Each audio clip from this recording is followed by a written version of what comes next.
1944, and on the Eastern Front, Hitler's forces were being pushed back towards the German border.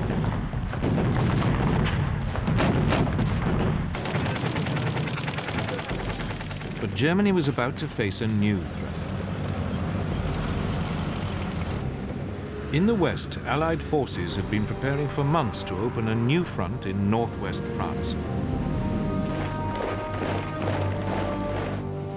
Training for it was well underway.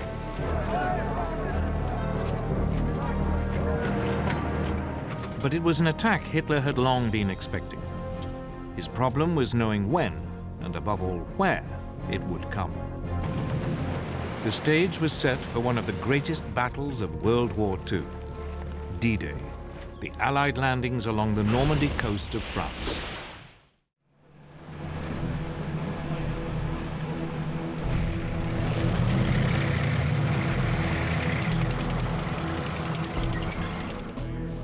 Since the early years of the war, Britain's Prime Minister, Winston Churchill, had always been certain that at some point an Allied invasion of Northern Europe would be necessary.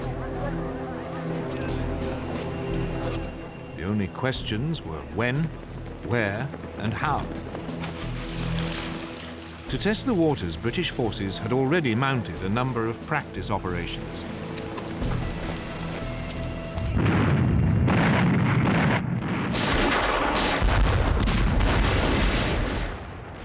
In December 1941, British commandos raided the Vargso Islands off the coast of Nazi-occupied Norway.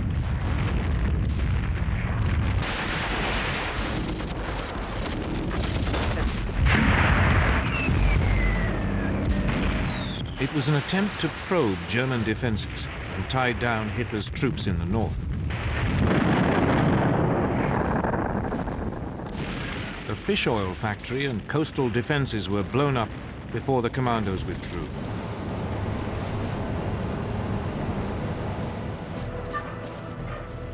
Eight months later, Canadian and British troops were sent in to mount a more ambitious raid on the French port of Dieppe. It too was designed to test the defenses and also to provide combat experience for the Canadians. But this time, it was a catastrophe.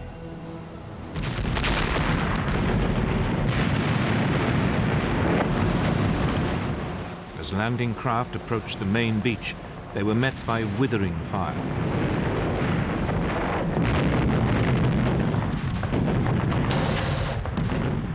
Those troops that made it ashore were immediately pinned down. Behind them, the supporting tanks became bogged down in the shingle.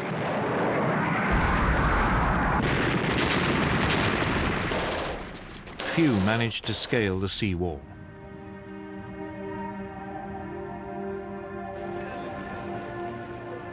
Over 3,000 Allied soldiers were killed or taken prisoner. Britain had learnt an important lesson. Never attempt a direct assault on a German-occupied port.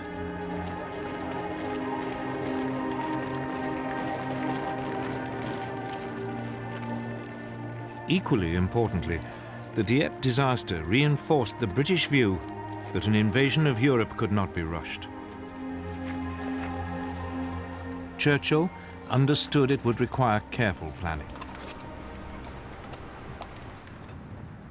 Eventually, in April 1943, at an Allied conference in Washington, Churchill and the US President Franklin Roosevelt agreed upon a date.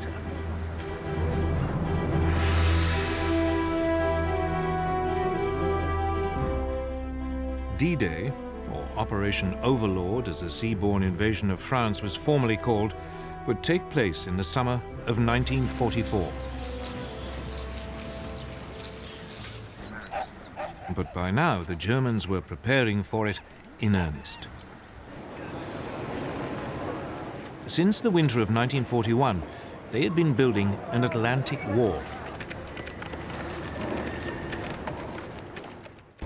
It was a massive series of fortifications running along the European coast from Denmark to the Spanish border.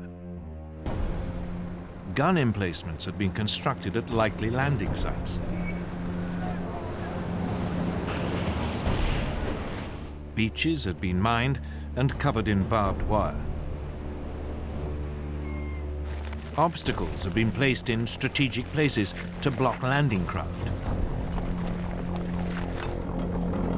Hitler had boasted, "I am the greatest builder of fortifications of all time."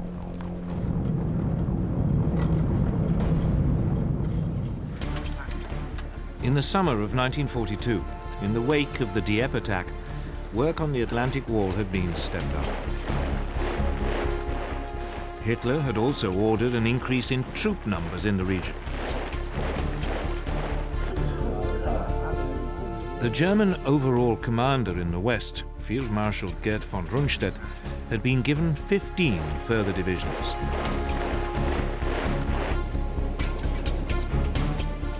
But the Western European coast stretched for some 2,000 miles.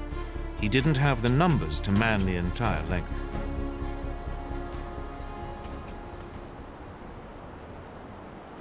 Von Rundstedt faced a difficult decision. Where should he position his overstretched forces to maximize their effect? The question led to bitter arguments inside the German leadership. Von Rundstedt proposed holding a large force of panzers in reserve northwest of Paris.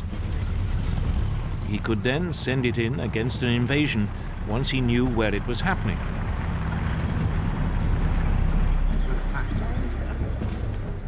But the hugely respected Field Marshal Erwin Rommel, commander of the troops covering the sector from Holland along the French coast to the Loire, had a different view.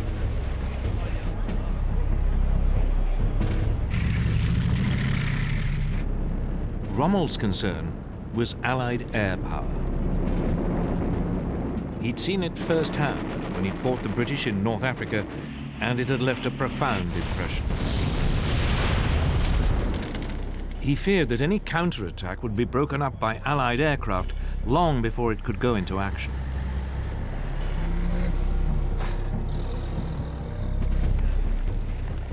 Rommel had also inspected Hitler's Atlantic Wall and found much of it wanting. It had forced him to the conclusion that the best place to position the panzers was as close as possible to the most likely landing sites. That way, an invasion could be immediately pushed back before it got a foothold. Hitler compromised. Rundstedt was given a small force he could hold in reserve, though Hitler himself would have the final say as to when it could be used. The rest of the additional troops was scattered along the entire Atlantic seaboard, in accordance with Rommel's wishes.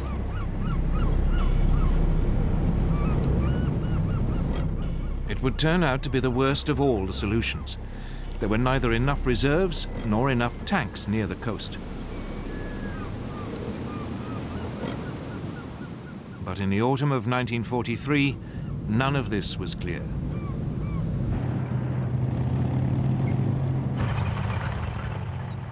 In Britain, the Allied planners were also grappling with the problem of location. Where was the best place to land? Their chief planner, General Frederick Morgan, quickly realized there were two principal options, the Pas-de-Calais and Normandy. The Pas-de-Calais was clearly the favorite. It offered the shortest sea crossing, and it offered the shortest and most direct way to Germany.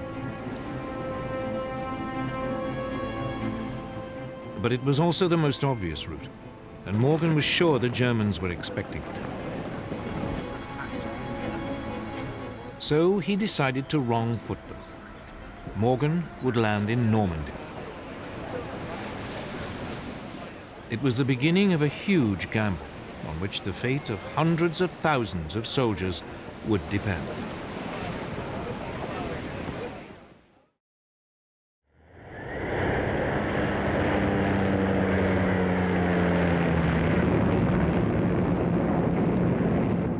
In the autumn of 1943, Allied photo reconnaissance aircraft swept over the beaches of northern France. It was part of a huge planning operation for the seaborne invasion of Europe. The fortifications of the Atlantic Wall were monitored by the French resistance. Men crept ashore to collect sand samples to test whether armored vehicles could be landed.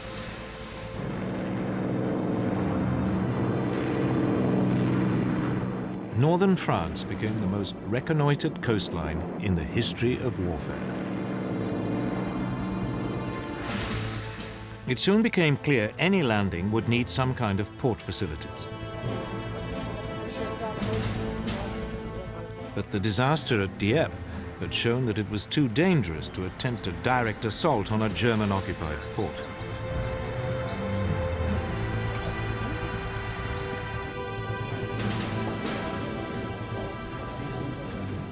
Britain's planners were forced to come up with an ingenious alternative.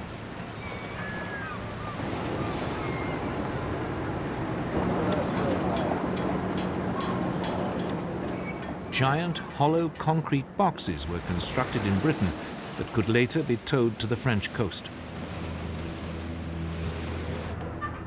There they would be sunk to form an artificial harbour.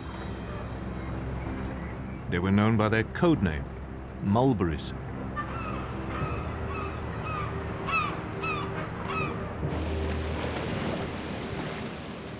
The mulberries would be supplied with fuel by a pipeline unwound from giant reels and dropped on the seabed.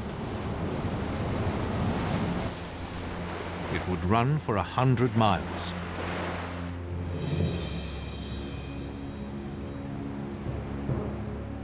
The pumping station on the Isle of Wight was disguised as an ice cream parlour. But the raid on Dieppe had also revealed a second problem: how to get the first wave of troops off the beaches and through the German fortifications.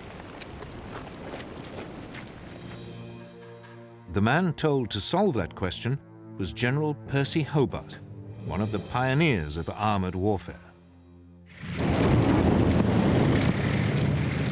Hobart came up with a series of ingenious devices.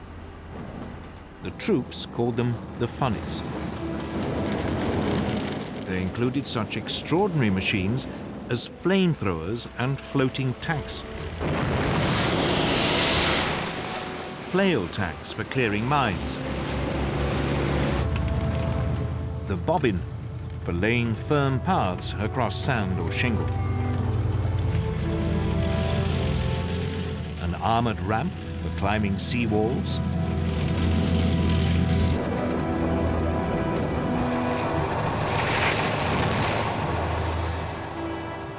The fascine carrier for tackling ditches.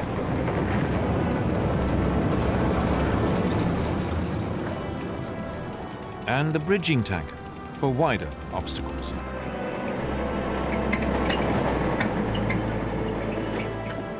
That left just one problem: how to stop the Germans rushing in overwhelming reinforcements before the Allies had established a foothold.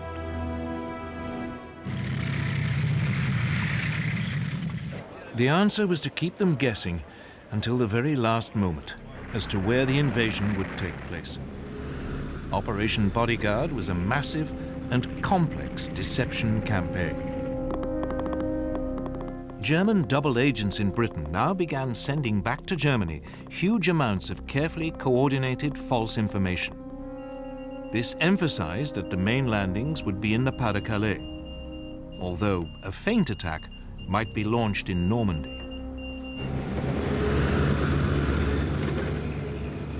To muddy the waters still further, the Allied military created a fictitious army unit, the so-called 1st US Army Group, or FUSAG.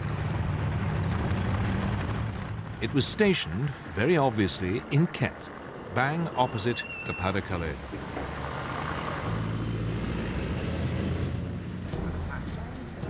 The man in charge of it was the pistol-toting US General George Patton, who'd been removed from action in Sicily after slapping shell-shocked soldiers.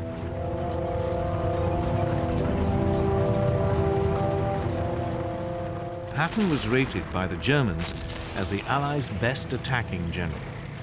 Just the man they expected to command the invasion of Western Europe. Basher 5-2, this is Basher 1-1 on Alpha. Radio transmissions mimicked the wireless traffic of an army. For the benefit of any Luftwaffe reconnaissance aircraft flying over Britain, the fields of Kent were filled with inflatable tanks and carefully faked track marks.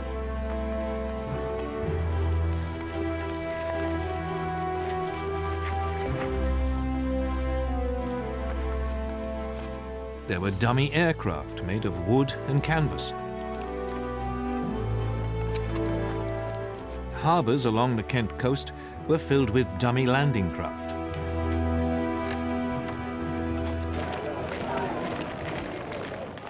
There were even troops, though these were in reality backup units. In late 1943, the Allies appointed US General Dwight Eisenhower as Supreme Allied Commander for the invasion of Europe.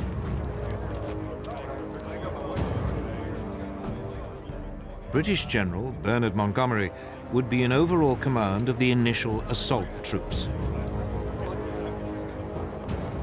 D-Day was fixed for June 5, 1944.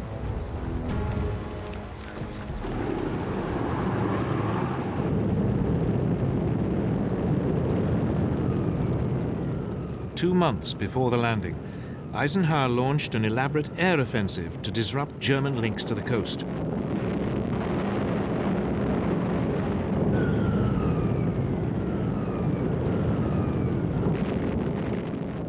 Once again, it was carefully planned to give the impression the Allies' target was the Pas-de-Calais region.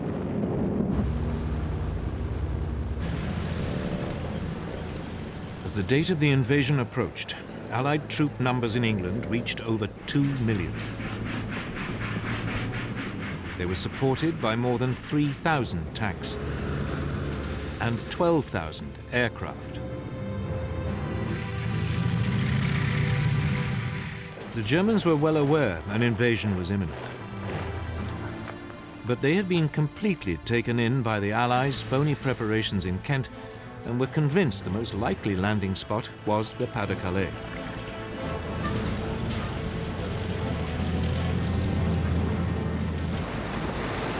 Everything seemed to be going the Allies' way.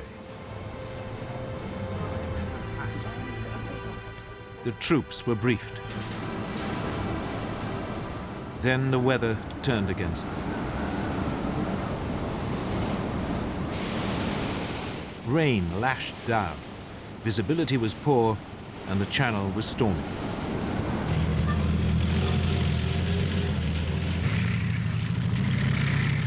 Nevertheless, on June 4th, 1944, the assault troops boarded their landing ships and the armada of more than 5,000 vessels set sail.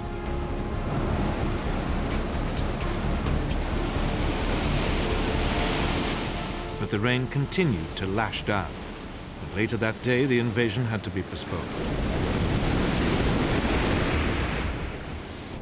The ships returned to port, and the assault troops faced a nerve-shredding wait.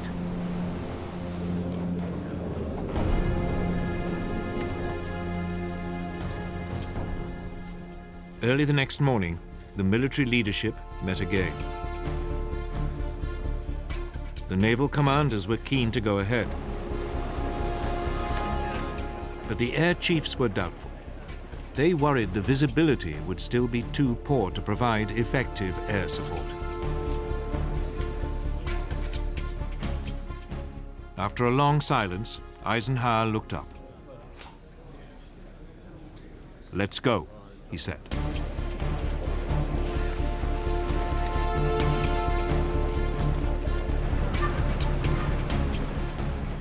Operation Overlord, the greatest seaborne invasion ever, was underway. D-Day had begun.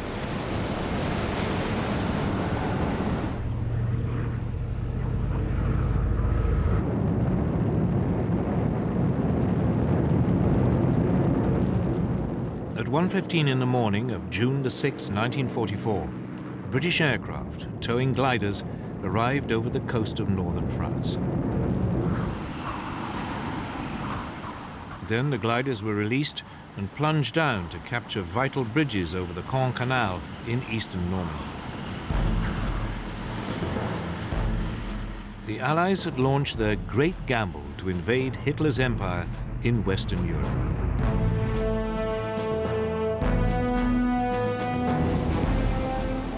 "50 miles to the west, US paratroops came down around the village of Saint-Mère-Église.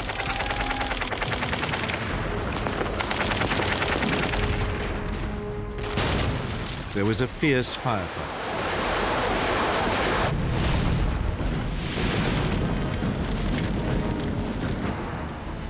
But 3 hours later, the village was in US hands. One of the most crucial battles of World War II was underway. An hour later, horrified German sentries along the Normandy coast saw a vast armada appear out of the mist. They had had no warning.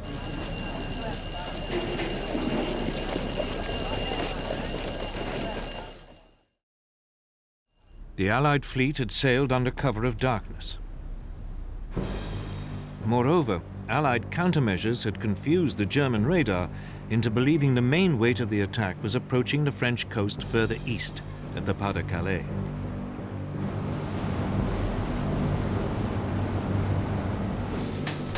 Allied warships off the Normandy coast now began pounding the German defensive positions.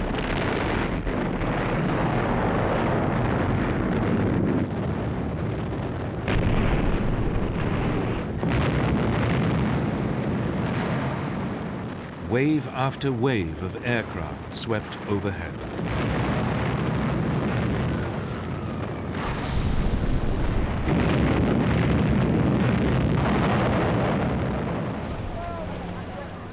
Under cover of the bombardment, assault troops headed for the shore.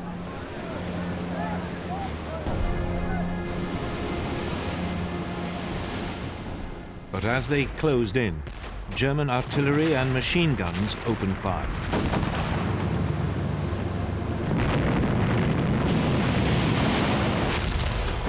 A number of the landing craft were hit. Others fell foul of underwater obstructions. But at 6:30 in the morning, the first waves of troops hit the beaches.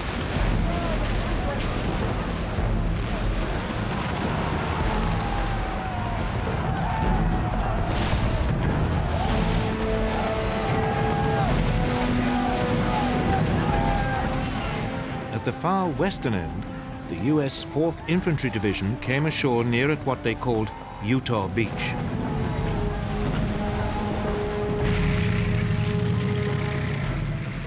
Within 2 hours, it was linking up with the US paratroopers who'd landed at Saint-Mère-Église.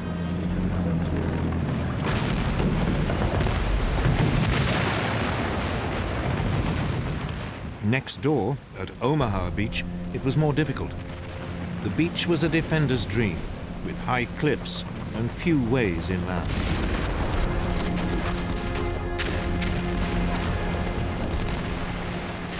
As the US 1st Infantry Division waded ashore, they were mown down by German machine guns.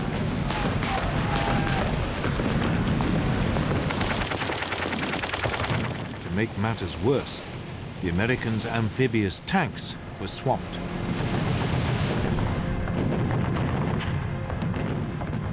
The troops were trapped on the beach. Disaster was looming.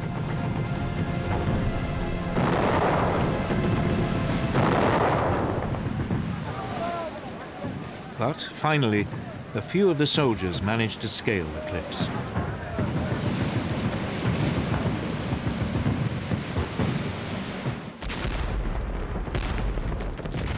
Against all the odds, the Americans hung on to the beachhead.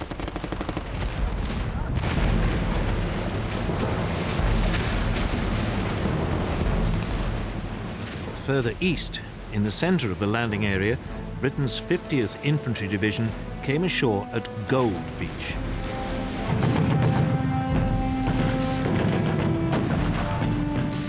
They too met savage fire.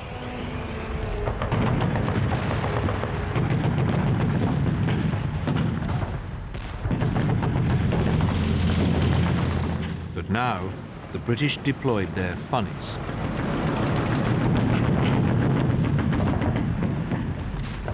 The troops were soon moving inland.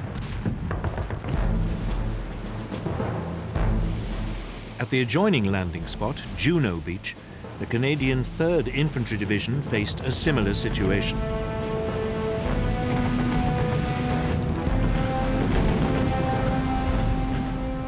Here too, Britain's funnies were vital in helping the troops off the beach.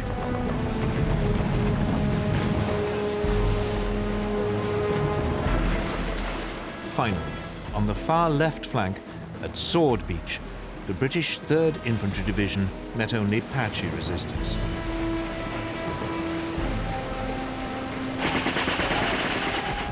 Within hours, its commandos had linked up with the glider-borne troops at the Caen Canal.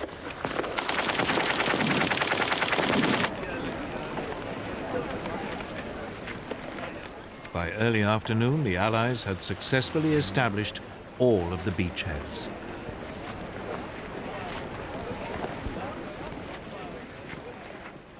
The timing of the invasion had caught the Germans completely by surprise.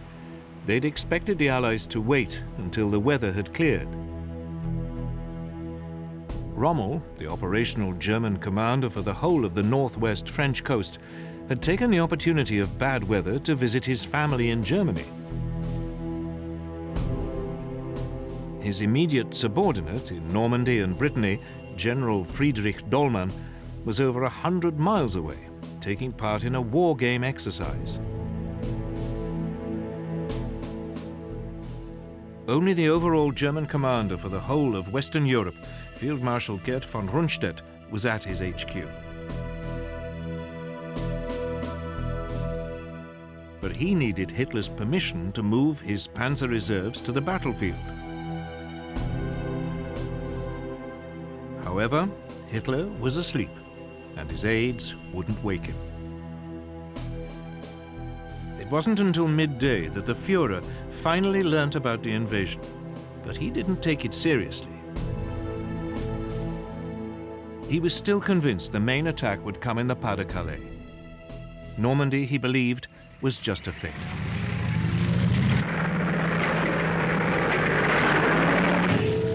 Finally, in the late afternoon, when the scale of the invasion was becoming all too clear, Hitler unleashed his reserves.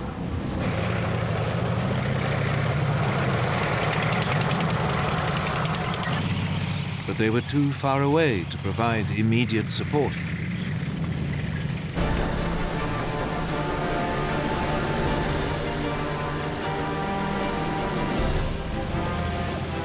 Despite stubborn German resistance, the beachheads around Utah, Gold and Juno and Sword were secure.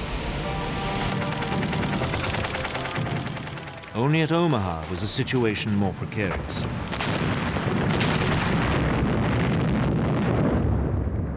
Here, German resistance had prevented the US troops moving more than a mile inland.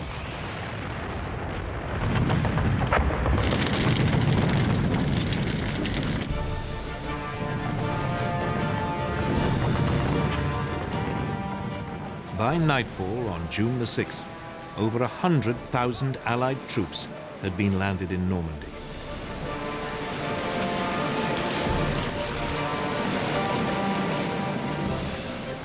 It had been an extraordinary feat of planning, ingenuity, and courage. The first day of the Allies' great gamble had paid off. But it was just the beginning. Now they had to build up, break out, and push on into Europe.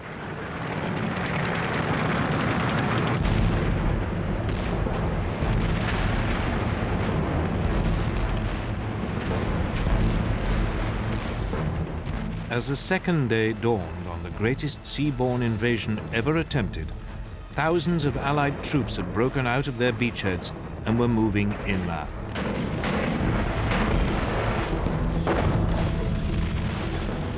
But they found the Normandy countryside hard going. The patchwork of woodland and small fields provided ideal terrain for German tanks and machine guns.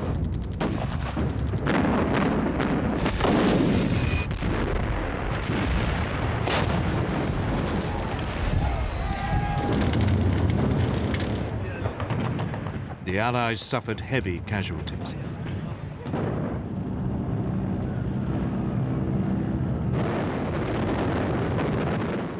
Allied air power provided crucial support. When von Rundstedt's panzer reinforcements arrived, they'd been so depleted by the air attacks that they were unable to mount a major counterattack. The German reinforcements were also hampered by French resistance fighters, operating behind German lines.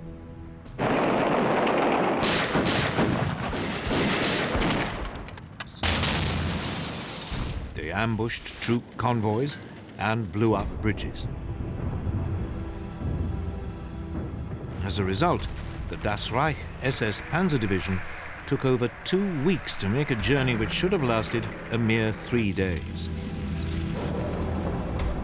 Its troops took out their fury on the French civilian population.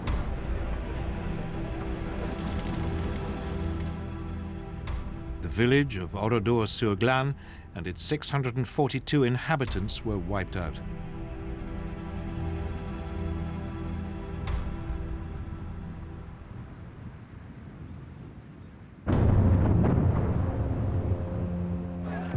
After 4 days of fighting, all the Allied beachheads were finally able to link up.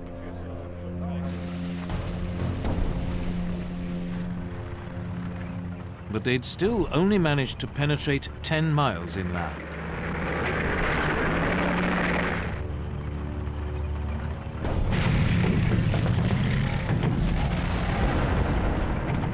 Eventually, 6 days after the landing, the British commander, General Montgomery, launched a major assault on the strategically important town of Caen. The British 7th Armoured Division, the Desert Rats, advanced.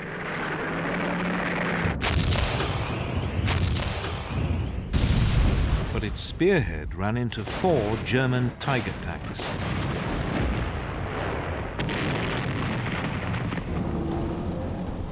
The Allies' Sherman tanks were completely outclassed. Their guns were outranged and their shells unable to penetrate the German armor. They were particularly vulnerable because many ran on petrol fuel and were liable to burst into flames when hit. The Germans nicknamed the Sherman the Ronson, after the cigarette lighter, or more macabrely, the Tommy Cooker. In less than 5 minutes, more than 10 British tanks were destroyed. The attack on Caen stalled.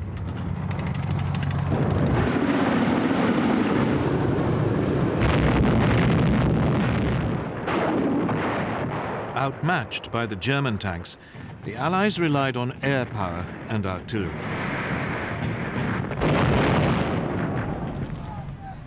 But it wasn't enough. The Desert Rats retreated. Caen remained in German hands.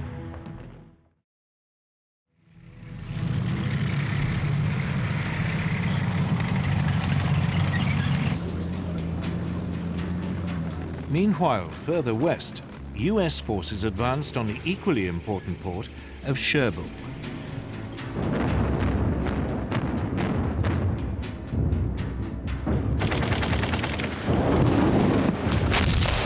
It would take them nearly 10 days to get close to it.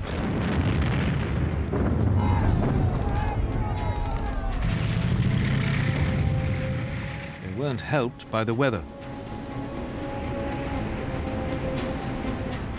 During the first week of the invasion, it had been relatively calm, and supplies and reinforcements had poured in through the Mulberry artificial harbours.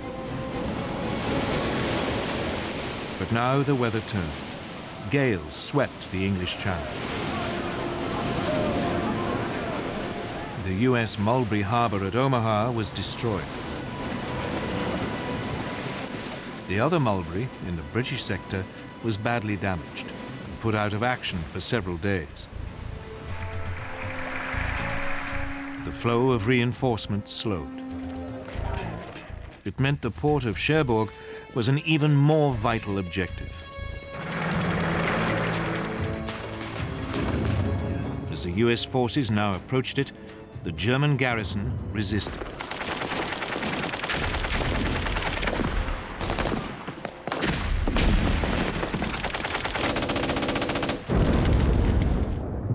There was fierce house-to-house fighting.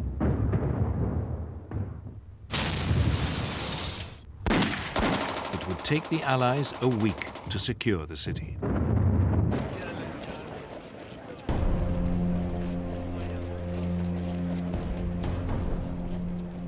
But the port had been trashed by the fleeing Germans. It would take a further month before it could be brought back into service.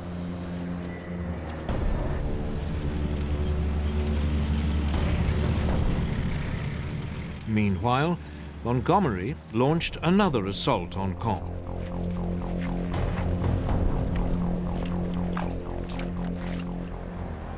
But the storms had turned the fields into a sea of mud.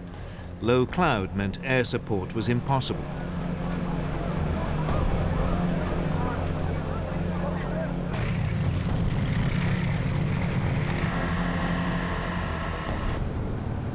To make matters worse, the newly arrived elite German 2nd SS Panzer Corps was thrown into the defense of the city.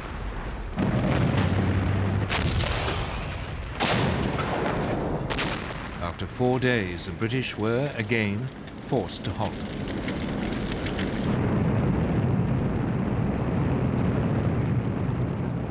Then, as the clouds cleared, nearly 500 Allied bombers devastated Caen.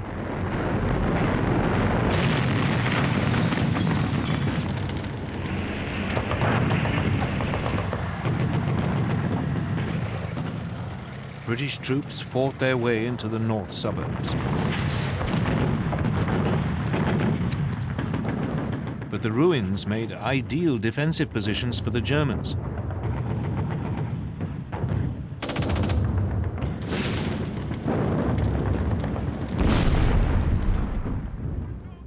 Allied casualties mounted.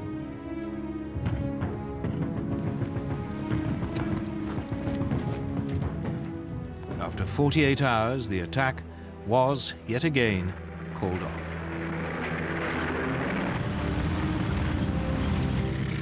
Three weeks later, Montgomery tried for a fourth time.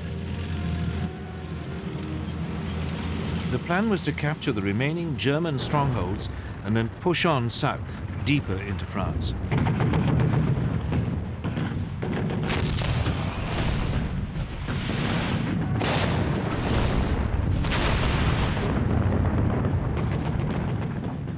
After 2 more days of fighting, the city was finally won.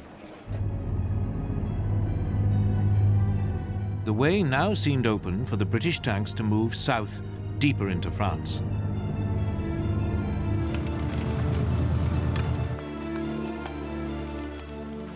But the Germans were waiting with a large force of panzers.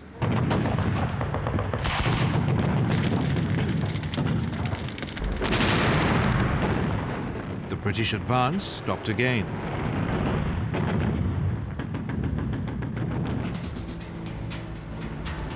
The Americans in the west, however, were having an easier time.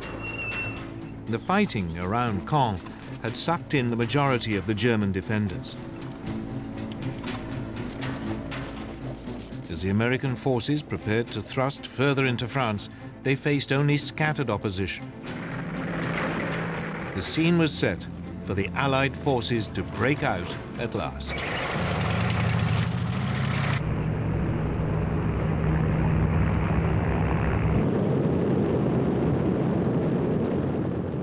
At 9:30 in the morning of July the 25th, 1944, over 1,800 Allied aircraft carpet-bombed a 4-mile stretch of the German front line south of Cherbourg.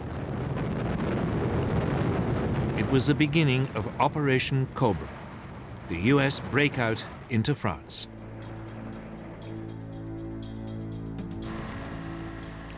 The German defenders were stunned by the size of the assault.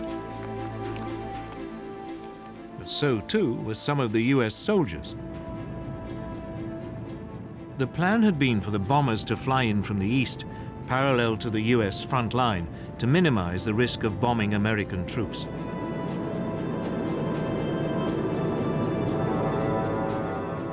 But most of the aircraft came in over the top of the US lines. Bombs fell short.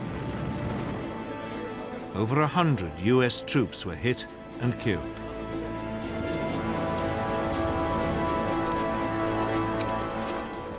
Yet despite the ferocity of the bombardment, when the US forces later picked themselves up and moved forward, they found to their astonishment substantial numbers of German troops had survived. The survivors mounted a stubborn resistance.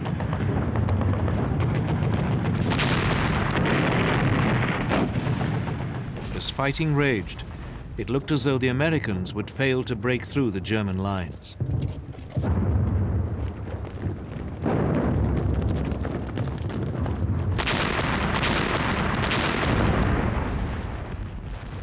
But then, the German defenses crumbled.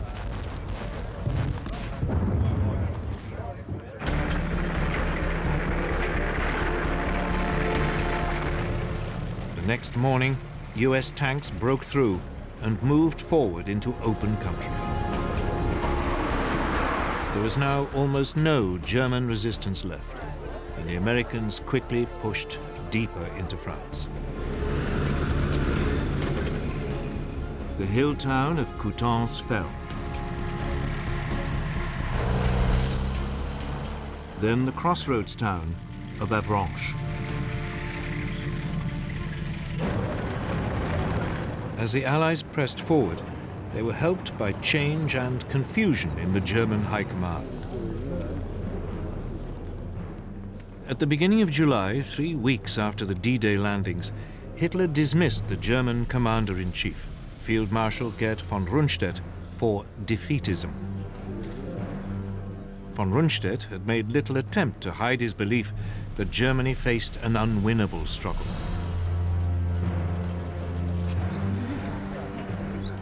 He was replaced by Field Marshal Gunther von Kluge, fresh from the Eastern Front, but with little knowledge of northwestern France.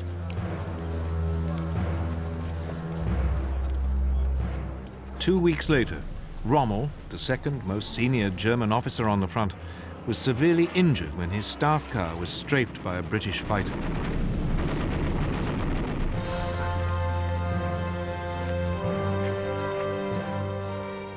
Then, with the Nazi command already in confusion, there was an assassination attempt on Hitler's life.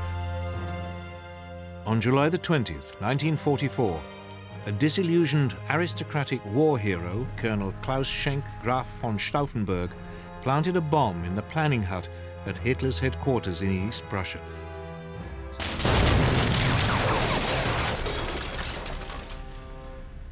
Four officers were killed. But Hitler was sheltered by a heavy, solid oak conference table and escaped with only minor injuries.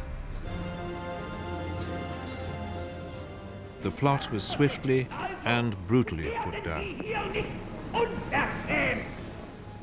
Von Stauffenberg was shot and his principal collaborators put on trial. They would later be hanged. Hitler put a brave face on it and visited some of the wounded in hospital. But it hardened still further his distrust of his senior officers. He would, despite his many earlier misjudgments, demand even greater control over events on the battlefield.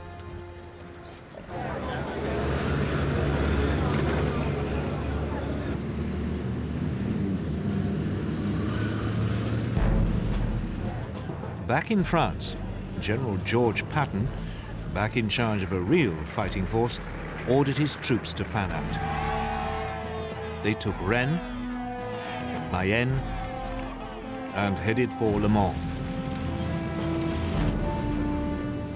They were now moving round behind the German forces, still battling it out with the British and Canadians near Caen.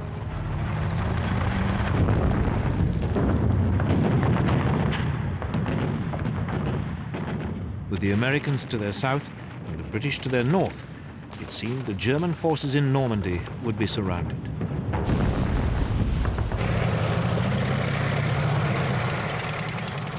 Hitler issued his usual order that there should be no retreat, but as the Allies squeezed in on them, the Germans began to flee.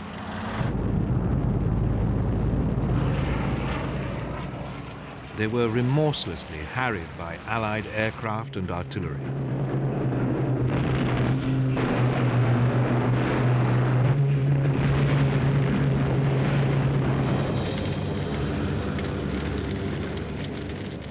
The casualties were appalling.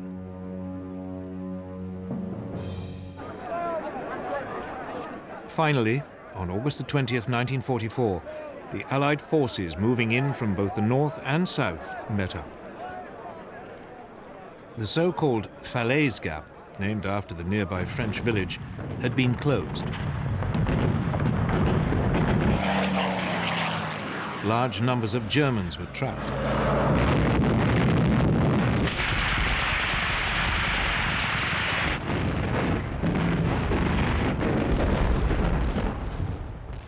Over 10,000 more Germans, caught in the Allied pincer, died.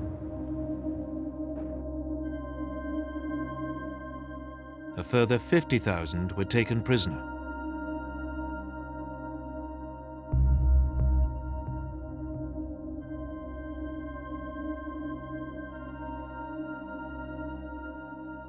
The German army in Western Europe was in chaos.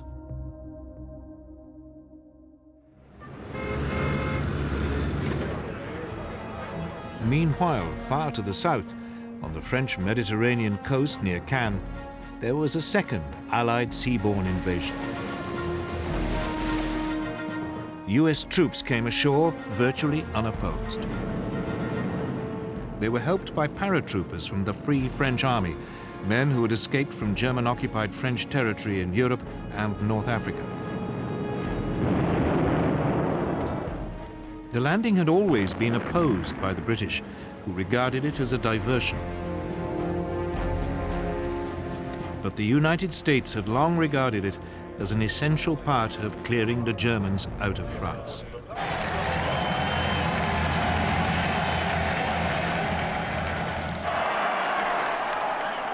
The troops were greeted by an ecstatic civilian population.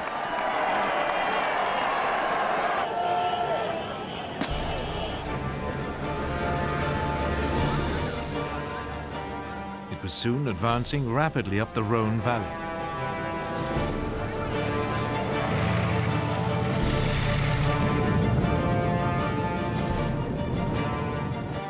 Lyon was liberated on September the 3rd, 1944.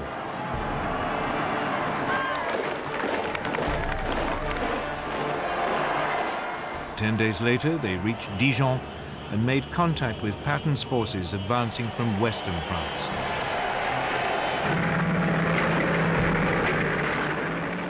German units stationed across the region fled.